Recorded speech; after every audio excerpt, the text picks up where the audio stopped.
Meus amados irmãos, a paz do Senhor, devocional para a lição de número 13, que tem como assunto o propósito de missões. O textuário diz: porque se anuncio o Evangelho, não tenho de que me gloriar, pois me é imposta essa obrigação. E ai de mim se não anunciar o Evangelho. 1 Coríntios 9,16. Verdade prática está dizendo o seguinte: pregar o Evangelho a toda criatura não é uma opção, mas uma imposição divina. A leitura diária de hoje está em Mateus, segunda-feira, Mateus capítulo 28, verso 18 ao 20. Uma ordenança para pregar o Evangelho. Amados, o texto de Mateus 28, 18 a 20 costuma ser chamado de a Grande Comissão. É uma declaração que se aplica a nós, cristãos, de modo que devemos entender os elementos que aqui estão envolvidos. O elemento da autoridade. Neste versículo, a palavra autoridade significa direito de usar o poder. O Evangelho de Mateus, em sua totalidade, enfatiza a autoridade de Jesus Cristo. Uma vez que Jesus Cristo tem toda a autoridade, podemos obedecer a Ele sem medo. Não importa por onde Ele nos conduz, nem as circunstâncias que enfrentamos. Jesus está no controle. Por sua morte e ressurreição, Jesus derrotou todos os inimigos e conquistou para si toda a autoridade. O cristianismo é uma fé missionária. A própria natureza de Deus exige isso, pois Deus é amor e Deus não quer que ninguém pereça. Jesus morreu na cruz pelo mundo todo. Quem é filho de Deus e compartilha de sua natureza, levará, consequentemente, as boas novas ao mundo todo.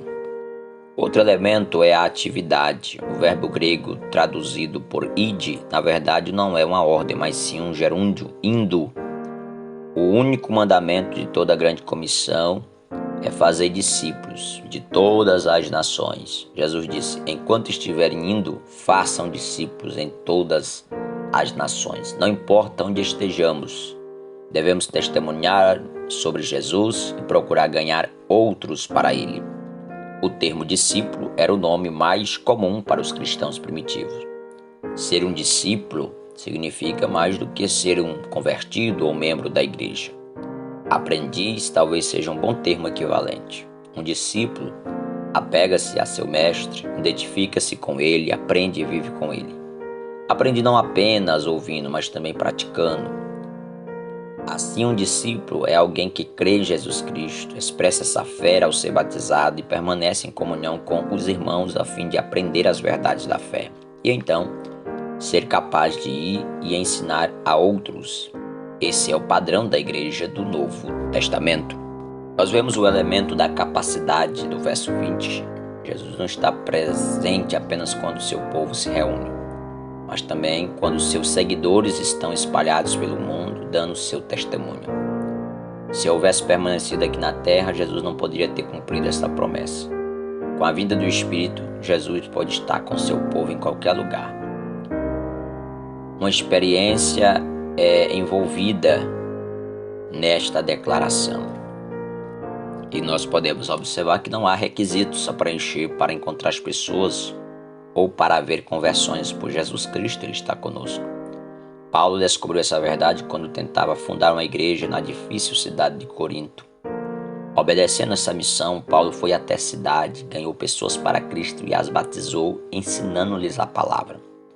Quando a situação complicou-se, Paulo recebeu uma visita especial do Senhor, quando ele disse: não temas, porque eu estou contigo. A frase, quando diz até a consumação do século, indica que o nosso Senhor tem um plano, pois Ele é Senhor da história. Ao seguir e a obedecer à direção de seu cabeça, a igreja cumpre o propósito de Deus no mundo, que é fazer missões, ganhar almas para o reino de Deus. Um dia, chegaremos ao ponto culminante desse plano.